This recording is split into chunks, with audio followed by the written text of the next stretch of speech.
Leave the kid, human.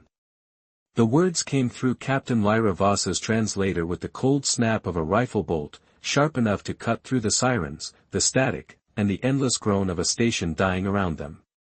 Ethan Brooks barely heard her. He had a child in his arms, and that made everything else sound far away. The little alien girl's fingers were locked in the front of his jacket so tightly that the fabric bit into his chest, and every time the deck shuddered beneath his boots, she pressed closer as if she could disappear inside the last warm thing left in the universe. Red emergency strips pulsed along the corridor walls, turning steam into blood-colored fog and polished metal into something haunted. A torn service panel sparked overhead. Hot copper and burnt plastic filled the air. Somewhere deeper in the station, a bulkhead door slammed shut with a sound like the end of a world. Ethan kept moving. His left leg dragged a little from the impact that had thrown him against a supply rack 10 minutes earlier, and his shoulder screamed every time he tightened his grip on the child, but he did not slow down. Behind him, the alien warriors of the Heir line advanced in disciplined formation, all silver armor, mirrored visors, and hard-edged purpose. Even in retreat, they looked magnificent. Ethan, in his smoke-stained utility jacket and cracked station badge, looked like exactly what they had called him since dawn, the weak human. Not a soldier. Not a warrior. Just cargo support with soft hands, thin bones, and the wrong instincts for a battlefield. Lyra stepped into his path at the next junction, tall and steady despite the shaking floor, her cobalt skin reflecting the warning lights in brief, ghostly flashes. She held out one armored arm, blocking the narrow passage to the escape lift. "You are slowing us down," she said. Her voice was calm, almost offended by him. "The shuttle leaves in less than 4 minutes." Ethan looked up at her, breathing hard. Sweat ran down the side of his face, tasting faintly metallic where station dust had settled on his skin. The child buried her face against his neck, and he felt the tremor in her small body before he heard the sound she made, not quite a sob, not quite a word. He tightened his hold without thinking. "Then hold the lift," he said. Lyra's golden eyes narrowed. Around her, the other warriors shifted with visible impatience. One of them gave a short, humorless laugh. Another muttered something in Vairish that Ethan did not need the translator to understand. Weak. Foolish. Emotional. Human. He had heard all of it before. Heard it in training rooms, docking bays, supply chains, and command briefings. Heard it from people who mistook gentleness for fragility and mercy for fear.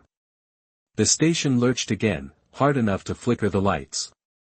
Frost burst across a cracked viewport at the end of the corridor, spreading in pale veins through the glass while vacuum alarms rose another note. Lyra did not move. "That child is not your responsibility," she said. Ethan met her stare, then glanced down at the little girl clutching him like the dark would swallow her if he let go.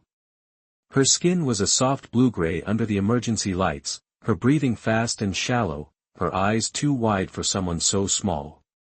"She is now," he said quietly. For the first time since he had met them, the warriors fell silent. Not because he sounded strong.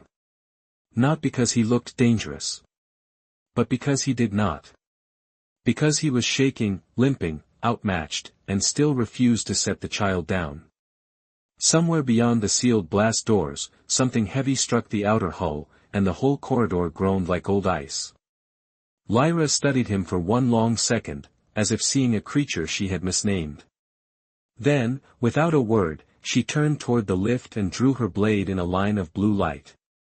"Move, human," she said. "I will hold the door."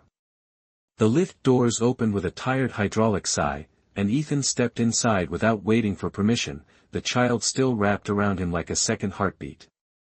Captain Lyra Voss followed a half-second later, her blade casting a pale blue sheen across the cramped steel walls, while 2 of her warriors sealed the corridor behind them with a portable barrier field that hummed like an angry insect. The instant the doors shut, the station noise changed. Outside, alarms wailed and metal groaned under impossible pressure. Inside, there was only the lift motor straining upward, the thin rasp of Ethan trying to catch his breath, and the quiet, frightened sound of the little girl breathing against his neck. He leaned back against the wall and finally looked at her clearly. She could not have been more than 6 or 7 by human standards. Her cheeks were marked with streaks of soot, one small ear was bent under a mess of silver-white hair, and her large dark eyes flicked from face to face with the exhausted caution of a child who had already learned that grown people did not always come back. She wore a station school smock under an emergency thermal wrap that was 2 sizes too big for her. Someone had tried to keep her warm before the evacuation failed. Ethan felt something tighten in his chest that had nothing to do with smoke. "What is your name?" he asked softly. The child swallowed, then answered in a voice so thin he almost missed it. "Sarah." Ethan nodded as if she had given him something important, because she had. A name made the universe narrower. A name made saving one life feel possible. "I am Ethan," he said. "You are safe with me." One of Lyra's warriors let out a faint sound of disbelief, not quite a laugh, not quite contempt, and Ethan did not bother looking at him. He had spent the last 8 months on this station learning exactly what the Veer line thought of people like him. They respected force, speed, discipline, and bloodlines that reached back into military epics older than Earth had written maps. Ethan Brooks, civilian logistics coordinator, limped when he was tired, wore corrective wraps on his wrists when the cargo shifts ran too long, and had once gotten sick in zero gravity during a supply transfer in front of half a platoon. The story had followed him for weeks. Weak human. Soft human. Human with hands made for data pads and ration seals, not survival. He had learned to ignore the words. Mostly. Lyra rested one gauntlet hand on the control panel and studied him in the polished reflection of the lift doors. Her expression had gone unreadable, which somehow felt more dangerous than open scorn.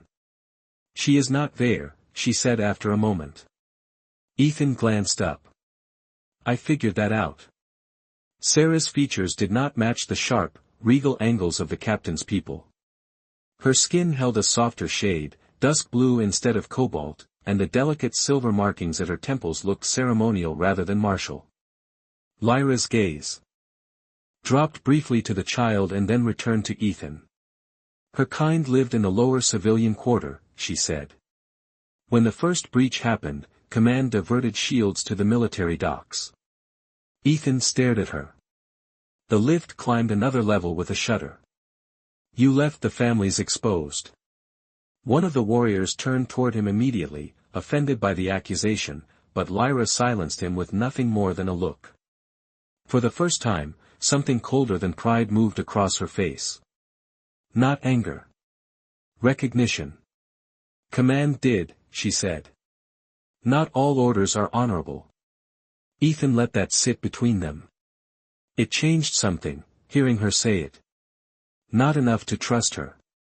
Not enough to forget the way her people had looked at him since the first day he came aboard. But enough to see the crack in the armor. Sarah shifted in his arms, peeking up at Lyra with the uncertain attention children gave large animals and wounded adults. The captain's blade dimmed a fraction. The change was so small Ethan might have missed it if he had not been looking. "The rooftop shuttle pad is 3 decks above us," Lyra said. "If it is still intact, we may yet leave this station alive." Ethan adjusted his hold on Sarah and felt the heat of her small body through his smoke-stiff jacket. "Then let us make sure she does." The lift stopped so abruptly that Ethan had to brace one hand against the wall to keep from stumbling, and the pain in his shoulder flared hot and bright all the way down his arm. The doors parted on a maintenance deck washed in flickering amber light. Cold air poured in first, carrying the smell of ozone, coolant, and the faint mineral bite of scorched wiring. Beyond the threshold, the station opened into a long service corridor lined with exposed conduits, emergency lockers, and narrow viewports fogged white from the temperature drop outside. Somewhere overhead, a ventilation fan turned with a tired metallic whine, slow enough to sound like it might give up at any second. Lyra stepped out first, blade lowered but ready, her posture impossibly straight despite the chaos around them. Ethan followed with Sarah in his arms, and the two Vair warriors came after, their boots striking the deck in the same precise rhythm, like even fear had to march by regulation. Rooftop access is through. The transit spine, Lyra said. 900 feet forward, then one ladder shaft up. Ethan gave a tired nod and adjusted Sarah's wrap around her shoulders. Her small fingers had finally loosened from his jacket, but only enough to hold on more comfortably. The trust in that tiny change hit him harder than the ache in his muscles. As they moved, the captain's soldiers spread naturally into formation, one taking the lead, the other falling back to guard their rear. Ethan noticed how neither of them looked at Sarah unless they absolutely had to. It was not fear. It was something colder. Something learned. At the next junction, a cracked holodisplay on the wall still glowed through a spiderweb of damage, cycling evacuation orders in 3 languages. Under the human translation, a line of Vair script pulsed in sharp silver characters. Ethan could not read the words, but he saw the way Lyra's gaze hardened when it appeared. "What does it say?" he asked. For a moment she did not answer. Then she spoke without slowing. "Priority evacuation for command personnel, licensed warriors, and state assets." Ethan looked down at Sarah. He already knew the answer, but he asked anyway. "Children are not on that list." "No," Lyra said. The corridor lights buzzed overhead. One of the warriors glanced back, uneasy now for a reason that had nothing to do with hull pressure or failing power. Ethan felt anger rise in him, not fast and fiery, but heavy and steady, like a door swinging shut. "So that is your warrior code," he said quietly. "Protect the strong. Leave everyone else to luck." The rear guard drew a breath like he meant to object, but Lyra stopped him again with a single look. Her face did not change, yet something in it seemed older suddenly, stripped of ceremony. "That is the law," she said. "It is not always the same thing as honor." Ethan let the word settle. The Vair had spent months making sure he understood where he ranked in their world. Humans were useful, adaptable, sometimes amusing, but rarely worthy of military respect unless they proved themselves in the clean language of force. Mercy did not count. Tenderness did not count. Carrying frightened children through smoke-filled corridors definitely did not count. And yet here was their captain, leading him through a dying station because he had done the one thing their laws had no place for. Sarah lifted her head then, just enough to peer at the silver insignia on Lyra's armor. "Are you mad at him?" she asked in a whisper so small it almost vanished into the hum of failing lights. Lyra looked over her shoulder. The cobalt planes of her face softened by a degree so slight Ethan might have imagined it. "No," she said. "I think I am mad at everything that taught me he should have walked away." The transit spine turned out to be older than the rest of the station, a vertical artery of steel and glass running through the core like the inside of some enormous mechanical lung. The moment they stepped through the pressure doors, the sound changed again. No more close metal groans, no more cramped echoes. Here the noise rose and fell in long hollow breaths, wind moving through maintenance gaps far below, cables humming in the walls, distant warning chimes drifting up from deserted decks. A transparent central shaft stretched above them into darkness and beneath them into a dizzying well of pale emergency light. The ladder access clung to the inner frame, a narrow climb of rungs and service landings disappearing 100 yards overhead. Ethan looked up and felt his stomach tighten. In better conditions, with both hands free and no child in his arms, he still would not have loved the climb. With his left shoulder burning and one leg threatening to buckle every time the floor shook, it looked almost absurd. One of the Vair warriors noticed the hesitation and let his silence sharpen into judgment. Ethan had seen that look before too. It was the same expression the station Marines wore when he volunteered for a repair route they assumed he could not finish, the same one supervisors used right before saying they were trying to protect him from tasks outside his limits. People always dressed contempt in practical language when they thought weakness lived in your bones. Lyra moved to the ladder and checked the manual locking wheel set into the frame. Frost traced the metal under her fingers. "The grav assist is offline," she said. We climb from here. Sarah shifted against Ethan's chest and looked up the shaft with wide, frightened eyes. It is high, she whispered. Ethan forced a small smile he did not entirely feel. Yeah, he said. Softly. It is pretty high. The little girl pressed her lips together, trying hard not to cry. That effort, so small and so brave, did something to him. It was one thing for adults to pretend at courage because pride demanded it. It was another to watch a child fight for composure in a world that had already failed her twice before noon. Ethan eased her down just long enough to kneel in front of her, ignoring the protest in his joints. The metal deck was cold through his pants, and a draft curled around them carrying the clean, bitter scent of ice forming somewhere above. Listen to me, Sarah, he said. I am going to climb first, and I need you to hold on to me as tight as you can. Not because I am scared you will fall. He brushed a soot-dark strand of hair from her forehead. Because I want you to know you are not doing this alone. She stared at him for a second, then gave one tiny nod. Lyra watched the exchange in complete stillness. Ethan could feel it without looking, the weight of her attention changing shape. Not softer exactly. Just deeper. As if every choice he made was rearranging something she had been taught never to question. He shifted Sarah onto his back and used a length of emergency webbing from his belt to secure her carefully across his shoulders.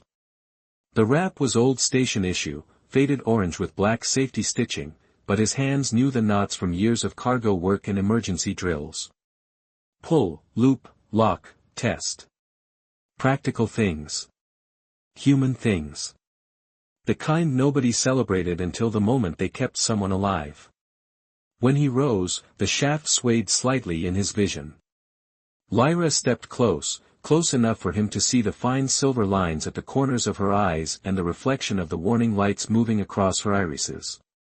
You are injured, she said in a low voice. One of my warriors can carry her. Ethan looked at the two soldiers behind her. Both were taller, stronger, and probably better suited for a vertical climb under stress. Neither had earned the right. No, he said. Lyra held his gaze a moment longer, then stepped aside. There was no insult in her face this time, no trace of the old amusement. Only a strange, reluctant respect, as if she had reached the edge of an idea and found a cliff beyond it. Ethan took hold of the first rung. Cold bit into his palm. Sarah's small arms tightened around him, and somewhere far below the station gave another long, shivering groan. Then he started to climb. By the time Ethan reached the first service landing, his hands were shaking hard enough that he had to pause before trusting them with the next rung. Sweat cooled fast under his collar in the shaft's rising draft, leaving his skin clammy and his breath thin. The metal ladder vibrated faintly through his palms with every distant strain of the station, a constant reminder that this place had stopped being a home hours ago and had become a machine trying very hard not to come apart. Sarah clung to his back in complete silence now. Her earlier fear had narrowed into concentration, small fingers hooked in the webbing across his chest, forehead resting between his shoulder blades. He could feel each breath she took. It kept him moving. Below, Captain Lyra and her warriors climbed with infuriating ease, all smooth strength and measured balance, their boots barely ringing against the rungs. Ethan hated how much he noticed the difference. Human bodies were built for endurance, adaptation, stubbornness, all the beautiful excuses people used when they wanted to make weakness sound noble. At that moment he would have traded every speech he had ever heard about human resilience for one more fully functional shoulder and a body that did not feel like it had been assembled from spare parts. He reached for the next rung anyway. 50 feet above the landing, a maintenance light flickered to life and revealed a narrow catwalk crossing the shaft like a silver scar. Lyra's voice drifted up from below, calm as ever. There is a bypass platform ahead. We can rest there for 30 seconds. Ethan almost laughed. 30 seconds sounded less like rest and more like a rumor. Still, when he hauled himself onto the catwalk at last, his knees softened with relief so sudden he had to grip the handrail to stay upright. The platform was barely 4 feet wide, hemmed in by waist-high rails and lined with old service panels dusted in white frost. Through the transparent center shaft, he could see level after level dropping away beneath them in fading amber squares, each one more distant than the last. Above, the upper decks remained hidden in darkness, as if the station had no true top at all. He carefully untied the webbing and helped Sarah sit on an insulated conduit housing. Her legs were so short they did not reach the deck. She looked at him with solemn, exhausted eyes and held out one tiny hand. In her palm sat a crumpled foil star sticker, the kind children got in station classrooms for attendance or neat handwriting or remembering the oxygen drill. Ethan stared at it, then at her. "For me?" he asked. Sarah nodded. "You did the climbing." Something about that nearly undid him. Not the gift itself. The trust behind it. The quiet, child-sized certainty that what he had done mattered. He took the sticker with exaggerated care and pressed it onto the cracked front of his station badge. The gold foil caught the emergency light and turned warm for one brief second. One of Lyra's warriors looked away, uncomfortable in the face of such a small exchange, as though kindness in a war zone was somehow more intimate than grief. Lyra stepped beside Ethan and followed his gaze to the sticker. "In their academies," she said, her voice low enough for only him to hear, "younglings earn medal marks for speed, precision, and combat discipline." Ethan let out a tired breath. "On this station, we used stars." Lyra studied the badge, the child's hand still curled near it, the human wearing a cheap reward like a medal. "I am beginning to think," she said slowly, "that your people measure worth with greater accuracy than mine." Before Ethan could answer, the entire shaft shivered.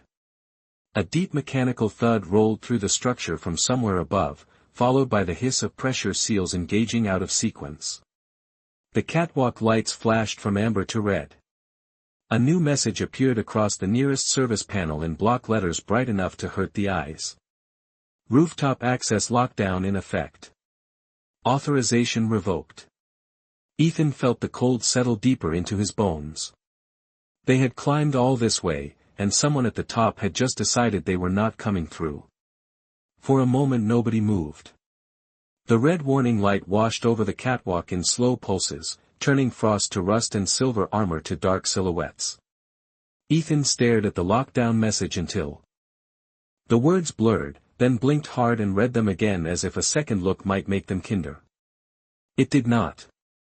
Sarah had gone very still beside him. Children always knew when adults were pretending not to panic. The station seemed to sense it too. A long, low vibration rolled through the shaft, followed by the distant clatter of emergency shutters sealing somewhere above. Escape was no longer a direction. It was an argument. One of Lyra's warriors stepped to the nearest control housing and ran armored fingers across the panel. "Command has sealed the rooftop pad from Central Authority," he said. "Only a senior war signature can reopen it now." Ethan looked at Lyra. "You are a captain." Her jaw tightened by a fraction. "A field captain," she said. "Not high command." The distinction landed like a door closing. Ethan pushed a hand through his damp hair and felt the foil star sticker brush his knuckles on his badge. Stupid thing to notice in a moment like this, but he did. Gold foil. Child's reward. A tiny bright promise that someone had done one good thing on a hard day. He drew a breath that tasted like coolant and old steel. Then there has to be another way. The rear guard gave him the same look warriors reserved for gravity and bad news, as if reality should not have to explain itself twice to a human. "There is no authorized route," he said. Lyra turned toward him before Ethan could answer. He did not ask for an authorized one. Silence followed that, brief but sharp. Ethan watched her closely. Something had shifted in the captain since the lower decks. Not her discipline. Not her danger. Those remained intact. But the old certainty was gone. He could see it now in the way her gaze rested on sealed doors and command protocols as if they were suddenly made of thinner material than she had been taught. She crossed to a maintenance cabinet at the edge of the catwalk, struck the release latch with the heel of her hand, and pulled the panel open. Inside sat a coiled bundle of mag cable, an old diagnostic pad, and a faded station schematic sealed beneath cracked plastic. Lyra took the schematic and spread it across the conduit housing beside Sarah. Red emergency light slid across the map in uneven bands. Ethan stepped closer, shoulder aching, knees unsteady, and smelled dust, machine oil, and the faint citrus metal scent that always seemed to cling to Heir armor. Lyra traced a line with one gloved finger. "There is a service route for atmospheric sensor crews," she said. "It runs outside the main spine, along the upper hull support ring." Ethan followed the line and felt his stomach drop. "Outside?" "For 300 feet, she said. "Maybe a little more." The warrior nearest them let out a disbelieving breath. "Captain, that path was decommissioned after the ice storms." "I know," Lyra said. "The clamps may still hold." "May." Ethan almost smiled at that. There was the universe again, offering him its usual quality of reassurance. Beside the schematic, Sarah leaned forward and set one small finger on the route Lyra had marked, then looked up at Ethan with solemn trust that felt far heavier than her body ever had. He met her eyes and understood something simple and terrifying. The next step was not about whether he was strong enough. It was about whether he would keep choosing the hard road after learning exactly how hard it was. He straightened, pain flickering through his side like a warning light. "Open it," he said. Lyra folded the schematic, rose to her full height, and gave the order without hesitation. "We leave the station by the skin of it." The maintenance hatch fought them all the way open, its seals fused by cold and neglect, until one of Lyra's warriors forced the manual wheel through the last quarter turn and a blade of white light cut across the catwalk. Air knifed into the shaft at once, so cold it seemed to erase smell itself. Ethan tasted only metal and winter. Beyond the hatch lay the upper hull support ring, a narrow exterior walkway bolted along the station's curved spine like an afterthought no one had expected to use twice. The world outside was vast and mercilessly bright.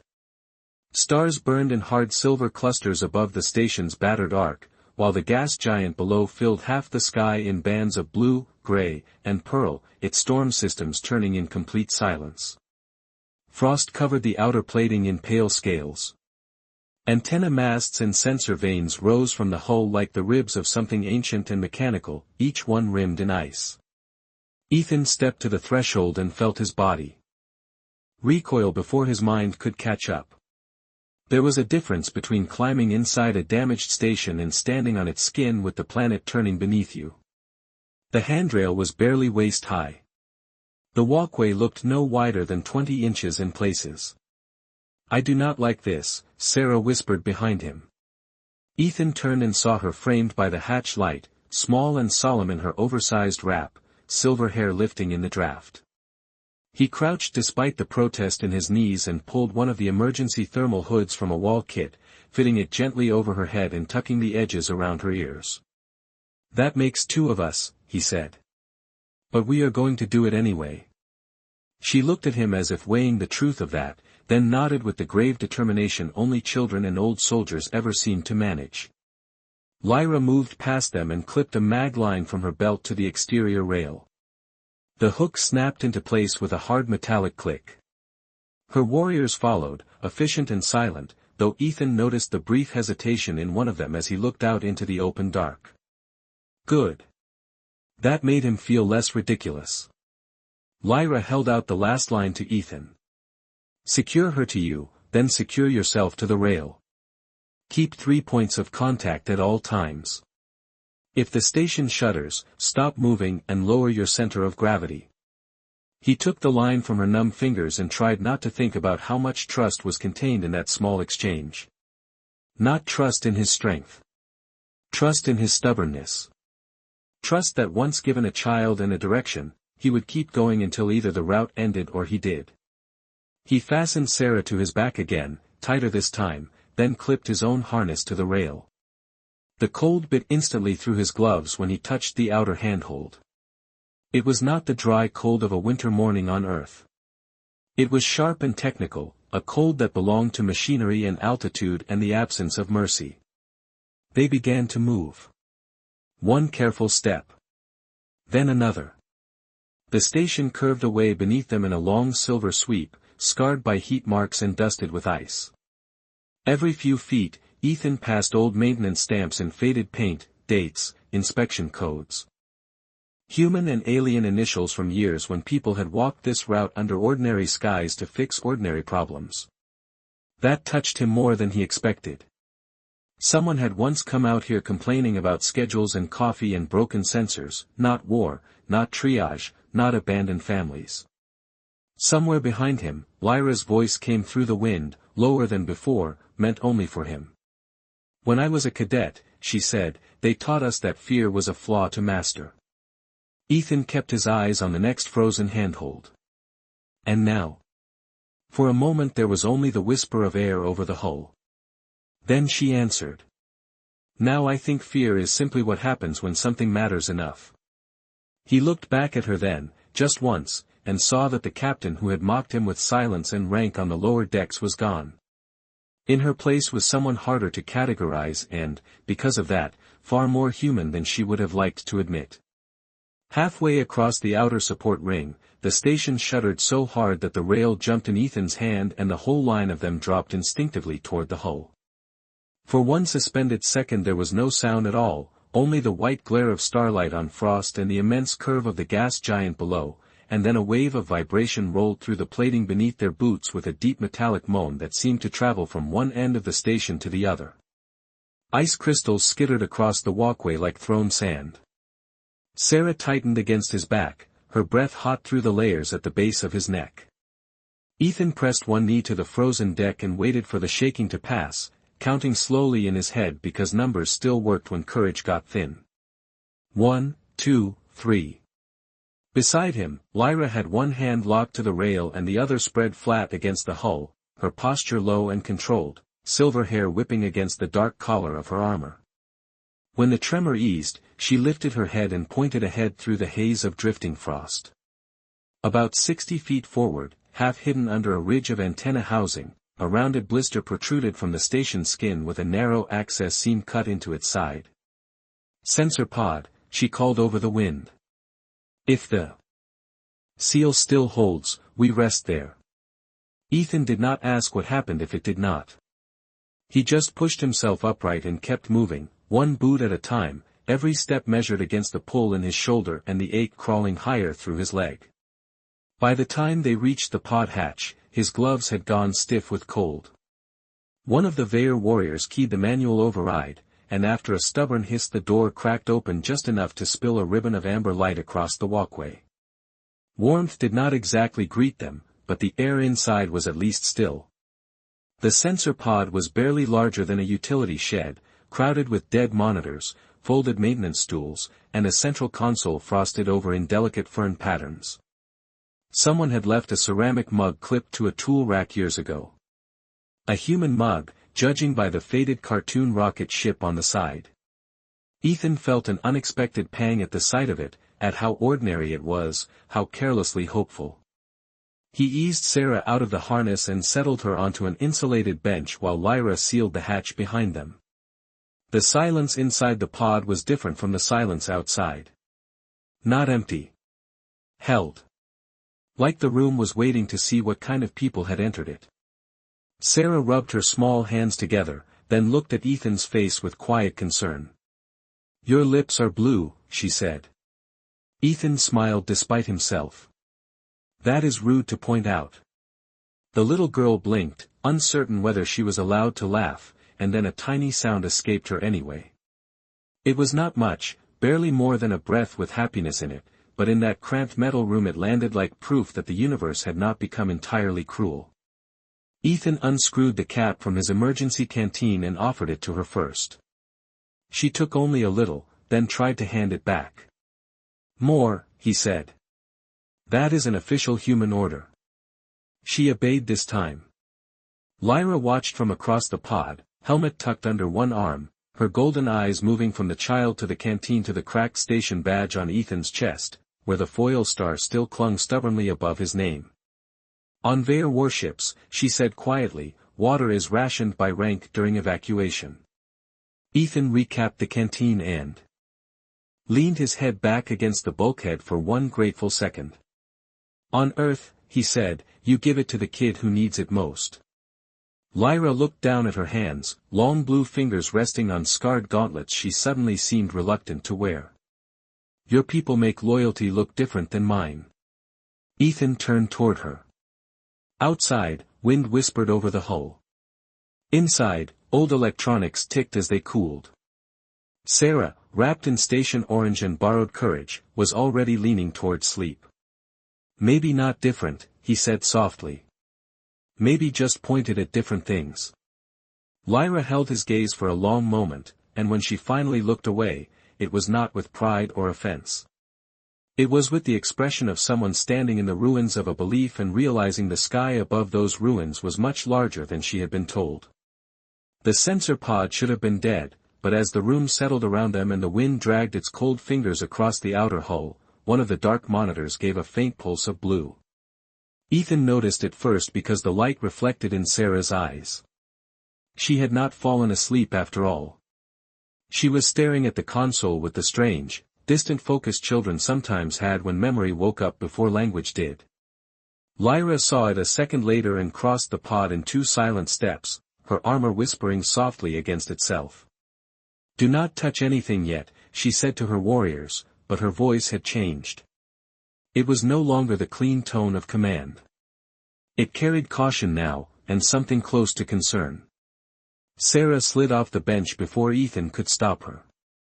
The oversized thermal wrap pooled around her small boots as she walked to the console on tired, unsteady legs and lifted one soot-marked hand toward a frost-covered panel at chest height. My mother used to come here, she murmured. Ethan rose slowly, muscles protesting, and came to stand just behind her. Your mother worked on the station. Sarah nodded without looking at him. Her fingers hovered over the frozen glass, then pressed into a circle no adult would have noticed beneath the frost ferns. The console woke instantly. Not with the sputter of damaged equipment, but with the smooth certainty of something recognizing exactly who had touched it. Frost melted in delicate silver veins. Hidden projectors stirred overhead. A holographic seal unfolded in the air above the console, pale gold and unmistakably formal even to Ethan's untrained eye. Lyra took one sharp breath. Her 2 warriors dropped to one knee so quickly the movement felt instinctive, not chosen. Ethan looked from them to the seal and back again. What am I looking at? Lyra did not answer right away. Her gaze was locked on Sarah's temples, on the fine silver markings Ethan had assumed were decorative, on the child standing barefoot in a dead sensor pod while military-grade systems bent themselves awake for her. When Lyra finally spoke, her voice was quiet enough to make the room seem smaller. You are looking, she said, at the crest of the House of Asterin. Ethan frowned. Should that mean something to me? Lyra turned to him then, and for the first time since they met there was no distance in her face, no superiority, no careful restraint. Only the exhausted clarity of truth arriving late. It means this child is not simply a civilian survivor, she said. The Asterin line carried treaty authority between worlds before the war hardliners buried half our laws under ceremony and fear. If one of their blood remains alive, she can challenge succession claims, command legal testimony, and force an inquiry before the council itself. Ethan looked at Sarah, at her small shoulders under station orange fabric, at the way she seemed more confused than important. You sealed the rooftop because of her. One of the kneeling warriors lowered his gaze. Lyra did not deny it. Not me, she said. But someone in command knew. And someone decided the easiest future was one where she never reached daylight. The pod felt colder suddenly, though the hatch remained sealed. Ethan thought of the lower civilian quarter. The diverted shields. The evacuation lists that had not included children. None of it had been careless. It had been arranged. Sarah turned from the console at last and looked up at Ethan with eyes too old for her face. My mother said if anything happened, I should find the station humans, she whispered. She said humans still knew how to keep promises when powerful people got afraid. Ethan felt that land somewhere deeper than pride. Not because it praised his species, but because it sounded like a responsibility no one had asked whether he wanted. He crouched in front of her until they were eye level. Then your mother was right to send you, he said. Behind him, Lyra straightened slowly, and when Ethan rose again he saw that the captain was looking at him with something far more dangerous than respect. She was looking at him like the future had just changed shape, and somehow he was standing in the middle of it. The console's pale gold crest was still turning in the air when the pod speakers crackled to life with a burst of static sharp enough to make Sarah flinch. Then a male voice filled the cramped room, amplified and formal, carrying the polished weight of authority that expected obedience before it finished speaking. Captain Lyra Voss, by order of General Crox of the Heir line, you are to remain where you are and await retrieval. Ethan felt the temperature in the room drop another 10 degrees, though the sensors on the wall insisted it had not changed. The voice continued, smooth as ice over deep water. The child in your custody is to be surrendered immediately under emergency succession containment protocol. This matter is now under military jurisdiction. Sarah turned slowly toward Lyra, confusion clouding her face. She was old enough to hear the shape of danger in adult language, even if she did not know every word. Ethan stepped closer to her without thinking. The old station floor gave a soft metallic tick beneath his boots. Across the pod, Lyra's two warriors had gone utterly still, caught between reflex and conscience. The speaker hissed once more. You have served with distinction, Captain. Do not stain your record with sentiment. Ethan looked at Lyra then, really looked, and saw the war happening entirely behind her eyes. Duty. Rank. Law. Survival. All the iron pillars of the life she had built were standing in one line on one side of the scale. On the other side stood a frightened little girl in a borrowed thermal wrap and a tired human with a foil star on his cracked station badge. It should not have been a difficult equation. The fact that it was told Ethan everything. Lyra reached toward the console. For one suspended second he thought she might answer the call, might give some precise captain's acknowledgement and hand this terrible decision back to the machine that had issued it. Instead, she pressed 2 fingers to the speaker grill and cut the channel dead. Silence rushed in after it, heavy and electric. One of her warriors drew a sharp breath. The other lowered his gaze. That was General Crox, Lyra said at last, her voice quiet enough to make everyone lean toward it. Which means the lockdown was never about station damage. It was about containment. Ethan folded his arms around himself for warmth, then unfolded them immediately because the gesture felt too small for the moment. You mean they were going to leave her here? Lyra met his stare. I mean they intended for the station to solve the problem for them. Sarah looked from one adult to the other, and Ethan saw the instant she understood that she was not just in danger. She was inconvenient. Her mouth parted, but no sound came out. He knelt beside her before fear could settle deeper. Hey, he said softly. Look at me. Her dark eyes found his. He kept his voice steady, plain, human, the kind that belonged to kitchen tables and school hallways and every ordinary place war tried to erase. You are not a problem. You are a person. And nobody gets to decide your life is too complicated to save. Sarah stared at him for a long second, then gave the smallest nod. Behind him, Lyra drew herself up to her full height. When she spoke again, the captain's voice had returned, but it no longer belonged to the people above them. General Crox will send a retrieval team, she said. They will expect obedience and delay. We will give them neither. Ethan rose slowly, every bruise and strain in his body reminding him that courage did not magically improve balance, lung capacity, or bad luck.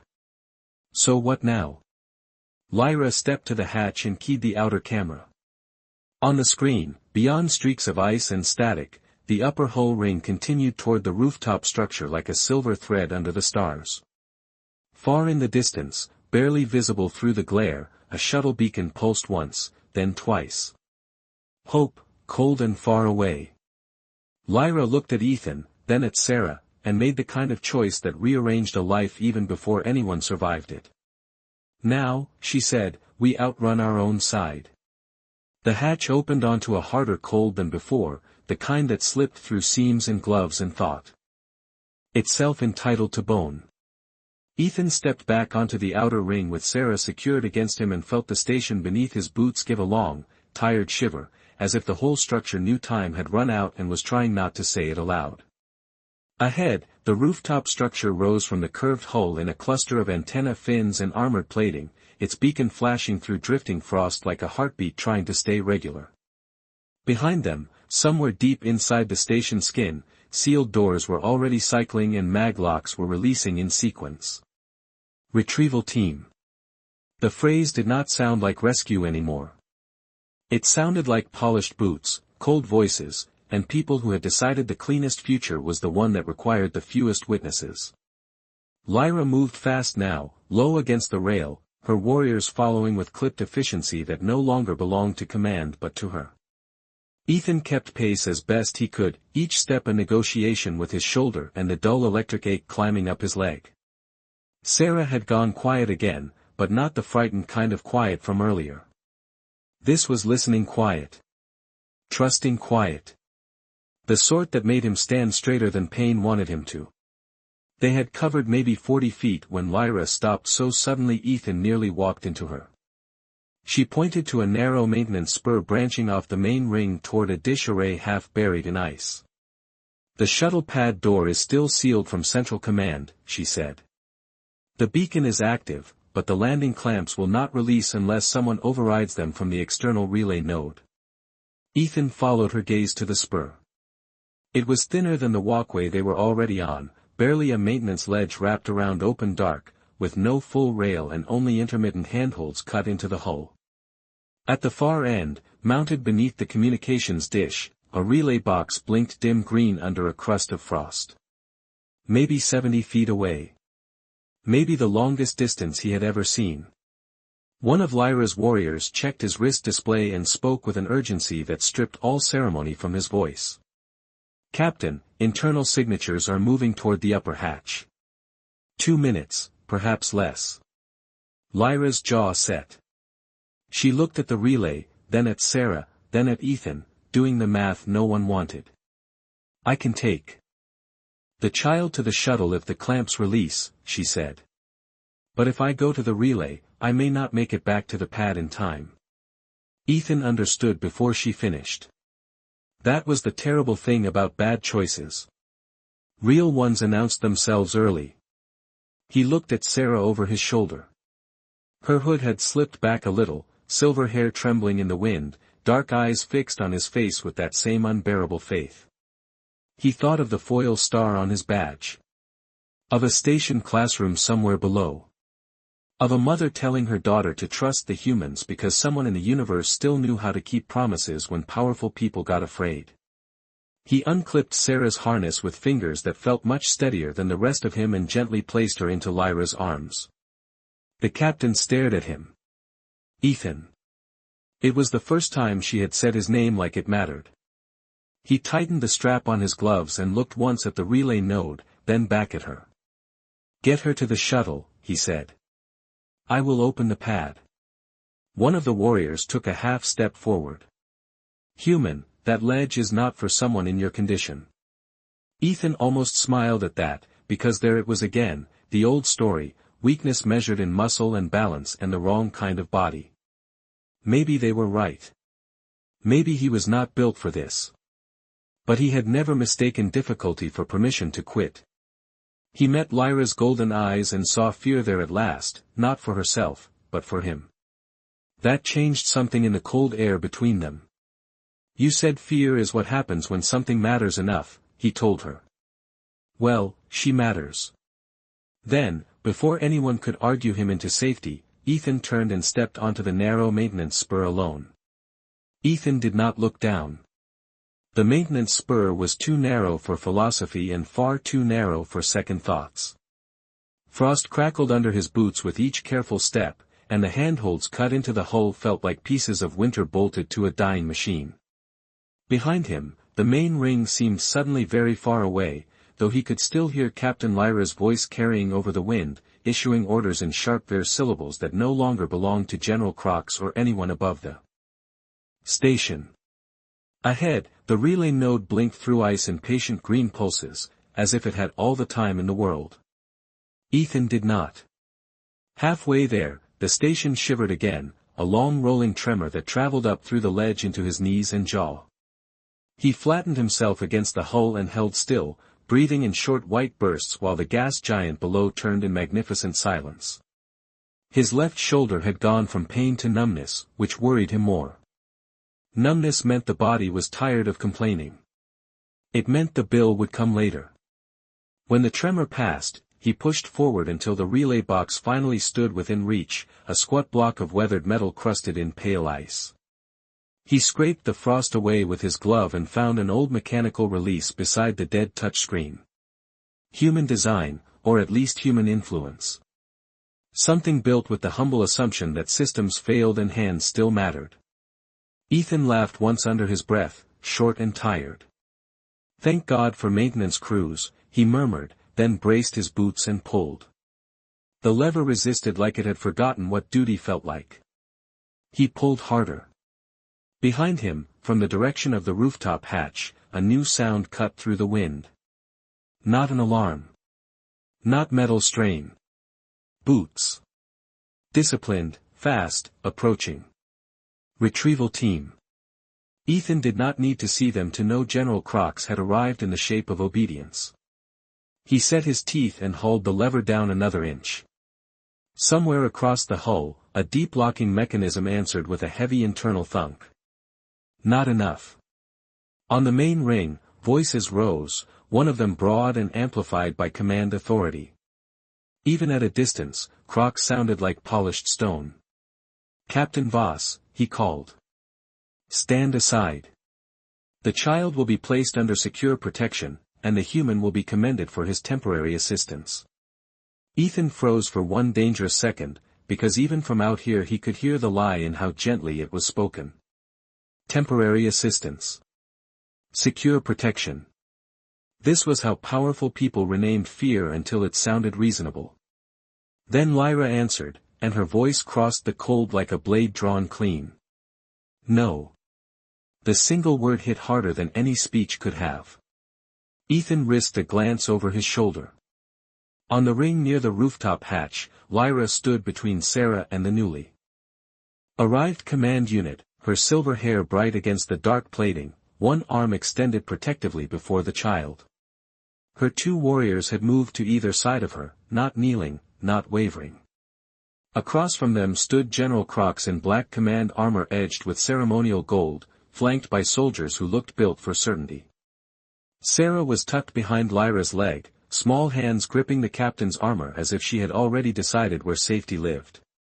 Crox said something Ethan could not hear over the wind, but he saw the shape of rank in it, the old demand that duty and cruelty be treated as twins. Lyra did not move. Then, slowly enough for everyone to understand, she unclasped the command insignia from her collar and let it fall onto the frost-covered deck. Even from 70 feet away, Ethan felt the meaning of it. Not rebellion for glory. Not defiance for pride. Just a line drawn at the edge of a soul. He turned back to the relay and pulled with everything he had left. The lever slammed into its final position. Above the station, the shuttle clamps released with a thunderous mechanical release, and the rooftop beacon flashed from warning red to clear white. For one bright, impossible second, hope was no longer distant. It was open. The moment the beacon turned white, the sky answered. Through the wash of frost and starlight, a shuttle dropped out of the dark above the station in a clean silver descent, its running lights cutting bright lines across the hull and across every face on the rooftop ring. But it was not alone. Behind it, farther out and higher still, three larger vessels appeared in disciplined formation, their hull signatures flashing council registry codes in gold and blue. The relay node had done more than release landing clamps. It had woken an old emergency protocol tied to the House of Asterin, one that did not care about General Croc's sealed orders, or private versions of the truth. Across the rooftop, a new tone chimed from every wrist display, every command panel, every helmet receiver. Then a calm neutral voice filled the air in standard trade speech. Treaty witness recognized. Succession claimant under active threat. All command actions are now under review. Ethan closed his eyes for half a second and let the words sink into his tired bones like warmth. When he opened them again, he saw Croc standing utterly still on the ring, not defeated exactly, but exposed, which in powerful men often looked the same. No one moved toward Sarah now. No one called her a containment issue. No one pretended this was still clean.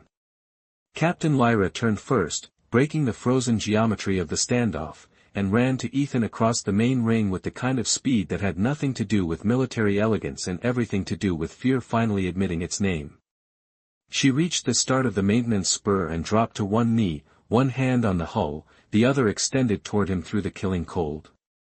"Ethan," she said, and his name sounded raw in her voice, stripped of rank, distance, and every barrier she had worn when they met.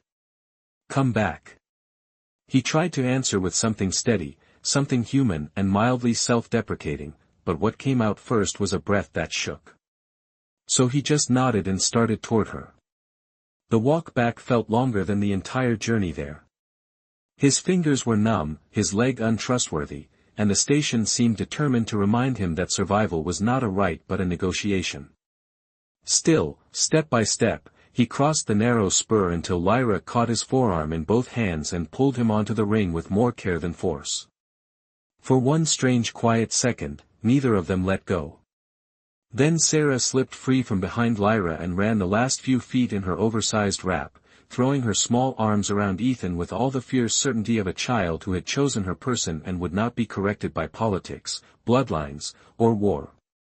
Ethan sank carefully to one knee to hold her, and the foil star on his cracked station badge flashed once in the shuttle lights like a tiny private sunrise.